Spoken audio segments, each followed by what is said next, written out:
Hello and welcome to Midday Report here on TVP World. I'm Marie Casio. Polish Prime Minister Donald Tusk has taken part in an emergency briefing with the Polish Navy. Earlier this week, Poland dispatched forces in the Baltic to deter a Russian shadow fleet vessel which acted suspiciously in the vicinity of undersea power cables. Our reporter Ovidiusz Nicieja was at the briefing at the Naval Operations Center in Gdynia. Good afternoon, Ovidiusz. How do Polish authorities react to the incident at the Baltic? Well, Polish Prime Minister Donald Tusk has said that the Baltic Sea has the potential to become the site of constant conflict, incidents and provocations, just like the Poland's eastern border. He has said that Poland is taking these incidents very seriously.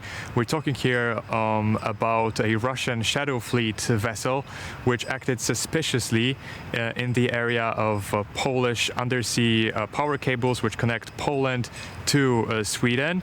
And Polish Navy, Polish Army was able to successfully deter that ship, which then, according to the Polish authorities, returned to a Russian port. The shadow fleet are vessels that are used by Russia to circumvent European Union's sanctions and to sell Russian oil above the price cap set by the Western world.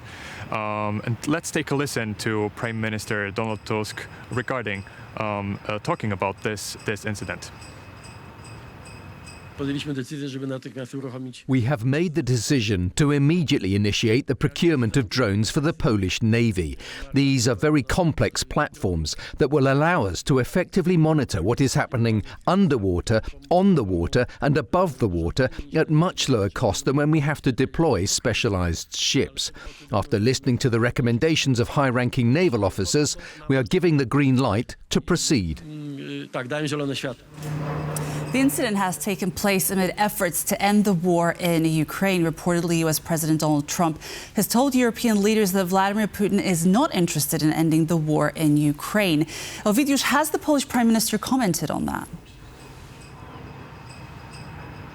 Well, so following the emergency briefing at the Naval Operations Center in Gdynia, I was able to attend a press conference of Donald Tusk, and I was able to ask him that question, whether Washington signaled to him that Putin is not ready to end the war. He said that he cannot confirm this information, but in general has said that he does not trust Putin and any statements he's making regarding Ukraine. Let's take a listen to the answer to that question. I do not confirm such a statement, but I can confirm that the situation is difficult because on the Russian side there is no trace of goodwill, especially regarding the immediate cessation of hostilities. Second, there has been no commitment to honest peace negotiations. Both President Trump and other countries have set a clear condition, a ceasefire without preconditions. In other words, before talks can begin, the fighting should stop immediately, as should the unnecessary deaths. This was, in fact, an initiative by President Trump, but it was accepted as self-evident by President Zelensky and the four of us.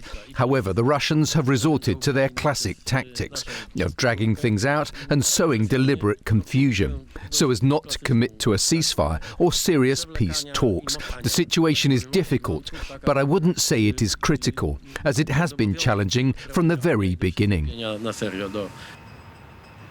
The Polish Prime Minister has highlighted that Poland remains in constant contact both with Ukraine and with Western leaders, including with the United States. And he has said that there is a consensus in the West that this war has to finish. However, he has also said that European leaders are in favor of heavier sanctions on Russia if Putin does not agree to a ceasefire. And he has said that among this group of Western leaders, Donald Trump is the most skeptical when it comes to tough measures against Russia. Thank you very much, Ovidiusz Nicieja, reporting for us from Gdańsk in Poland. Cooperation between Russia and China and their increasing use of flags of convenience has led to an escalated threat of sabotage in the Baltic Sea. Tomasz Łukaszuk from the University of Warsaw's Faculty of Political Science and International Studies told TVP World. Łukaszuk was speaking after Poland launched a military intervention when a ship from Russia's sanctioned Shadow Fleet was seen making suspicious maneuvers near an undersea power cable in the Baltic. First of all, the cooperation China and Russia. It's changed a lot because what we actually witnessed in the South China Sea before, now we can see in our own eyes also in the Baltic Sea. What you mentioned, and also the mentioned by Minister Sikorski. I mean, the flag of convenience now is being used by both China and Russia to breach the principles of the international law of the sea, and certainly endangering the sea lines of communication, and also endangering also the cables and pipelines on the seabed. And this really a very important incident for us, threatening our security and the security of Poland and security of all the Baltic states. Germany is deploying troops on NATO's eastern flank. German Chancellor Friedrich Merz and Defense Minister Boris Pistorius are visiting Lithuania today for the inauguration of the so-called Lithuania Brigade. This marks Germany's first permanent foreign troop deployment since World War II. Merz and Pistorius will hold a press briefing and attend the ceremony inaugurating the brigade. The formation was officially activated in the Lithuanian capital Vilnius in early April 2025. Currently, only the brigade staff and initial support units have been deployed. But by the end of this year, 500 German soldiers are expected to be on the ground. The goal of the effort is to deploy some 5,000 German troops in the country. The German defense minister previously spoke on the deployment of the brigade in Lithuania, saying it's, quote, a strong signal to our partners and a clear sign to any potential adversary. Construction work on the base for the German brigade began in August of last year.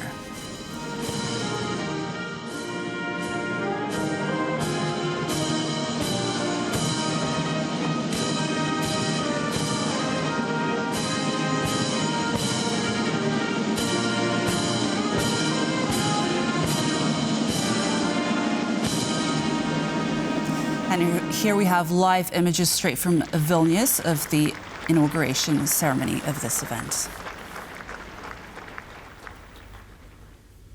The Romanian Constitutional Court has certified the presidential mandate of Nicușor, the winner of the presidential election in Romania. Romania's top court has officially certified the results of the May 18th presidential election, confirming Nicușor as Romania's next president. Dan himself attended the session and was joined by Ilie Bolojan, who acted as interim president following the resignation of Klaus Iohannis. In his speech at the session, Nicușor vowed to guarantee civil liberties during his presidency. Earlier on Thursday, the Romanian Constitutional Court unanimously rejected an appeal filed by defeated presidential candidate George Simion. In his appeal, the politician called for the vote to be annulled on the grounds of foreign interference. It is very likely that technical-level talks between Russia and Ukraine will take place next week, Finnish President Alexander Stubb said on Wednesday. He added that this would be the highest possible level of talks. Stubb further shared that the venue for the talks could be the Vatican. On Tuesday, Italian Prime Minister Giorgia Meloni said that Pope Leo XIV confirmed to her that he was willing to make the Vatican available for Ukraine peace talks. Amid speculation that the United States might be withdrawing from the mediation process and leave the peace negotiations to Russia and Ukraine, Stubb also confirmed that the US has not abandoned its role as mediator. Moreover, he asserted that there are now more mediators, including Europe. Speaking at a Senate hearing, U.S. Secretary of State Marco Rubio emphasized that only negotiations could bring an end to the war in Ukraine, adding that Washington anticipates a peace proposal from Russia in the coming days. Rubio has also evaded questions whether he would describe Vladimir Putin as a war criminal. The president's goal is to end it. In order to end this war has no military solution. It will not. This war will end at some point in a negotiated settlement. And the question is, when does that happen? The sooner it happens, the less people will die, the less destruction there's going to be. It has to be a negotiated settlement to a peace that is sustainable, not a peace that lasts for 3 years and then restarts another war. In order to get to that peace, in order to get to that negotiation, you have to be able to talk to both sides. And both sides are going to have to make concessions. We hope we can have a peace deal. Again, it's difficult. The Russians are supposed to produce a document or a memorandum of peace, as they've called it, in the next few days that will outline what they will require for a ceasefire that could then lead to a broader negotiation and then a final settlement. And I think we'll learn a lot from what that memorandum of peace contains. If it's reasonable, then I think we've made progress. If it's not, then I think we're not any closer here, and the president will have options available to him. An overnight Russian drone attack on the Dnieper region of Ukraine damaged power lines and sparked several fires in multiple areas. Meanwhile, the Ukrainian army launched a strike of its own, targeting the Russian capital and its neighboring surroundings.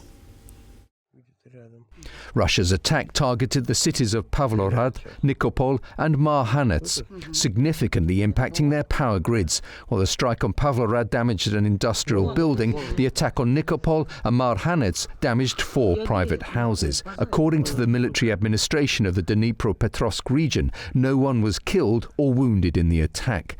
Meanwhile, Ukraine fired UAVs at Moscow and neighbouring regions. Russian social media has been flooded with footage of people in Moscow and neighbouring Tula hiding from incoming drones. In response to the attack, authorities in Moscow suspended air traffic at the Sheremetyevo, Vnukovo, Domodedovo and Zhukovsky airports. The mayor of Moscow said that local air defences intercepted 23 drones flying toward Moscow, adding that emergency services are working to clear the fallen debris. Ukrainian President Volodymyr Zelensky reported that Kyiv is working on a prisoner exchange that was agreed upon in Istanbul. He also added that he spoke to Polish Prime Minister Donald Tusk about Ukraine's EU accession. We are thoroughly preparing for the negotiation process regarding Ukraine's EU accession. On our side, everything is ready to make the first steps. I also spoke about this with Polish Prime Minister Donald Tusk. Poland currently holds the EU presidency, and it's important that this be a productive term. I also spoke with NATO Secretary General Mark Rutte. We discussed possible formats for meetings and joint efforts. Together, we are strengthening diplomacy. And one more essential point. We are preparing for a prisoner exchange. Practically every day I receive updates. We must bring all our people home, no exceptions. We verify information on every name. We are doing everything we possibly can, truly doing our utmost. Glory to Ukraine. A monument commemorating the murdered Polish prisoners of war at the Mednoye War Cemetery in Russia was vandalized, according to Poland's foreign ministry. In the act, the Virtuti Militari Cross and the 1939 Defensive War Cross were removed from the tombstone. Polish Foreign Minister Radosław Sikorski asserted that the act was done on the orders of the Russian state, adding that it constitutes an unacceptable attempt by Russia to rewrite history. The ministry informed on Wednesday that it demanded the Russian side immediately restore the Mednoye War Cemetery to its original condition. At a briefing in Brussels on Wednesday, Sikorski announced that an appropriate note would be sent to the Russian side. Unfortunately, our monument to the murdered Polish prisoners of war in Mednoye was vandalized. The Virtuti Militari Cross and the 1939 Defensive War Cross were removed from the tombstone. This was not done by vandals. It was done by the authorities of the cemetery complex on the orders of the local Tver prosecutor's office, and therefore on the orders of the Russian state. I want to declare to you that we will defend these crosses, because we do not agree to Russian historical lies. The spokesperson for the Polish Ministry of Foreign Affairs, Paweł Wroński, also commented on the matter, saying that the note will be delivered in the coming days. The note will likely be delivered to the Russian side in Moscow. It is currently being drafted by the Ministry of Foreign Affairs in consultation with the Ministry of Culture and National Heritage. We stand decisively against such incidents, and of course, we are aware that acts of vandalism can occur. However, this is a different situation. This was a decision by the Russian prosecutor's office and an effort by state authorities against historical memory and our historical sensitivities. And this brings us to the end of Midday Report. Thank you for joining us and stay tuned for more on TVP World. Goodbye.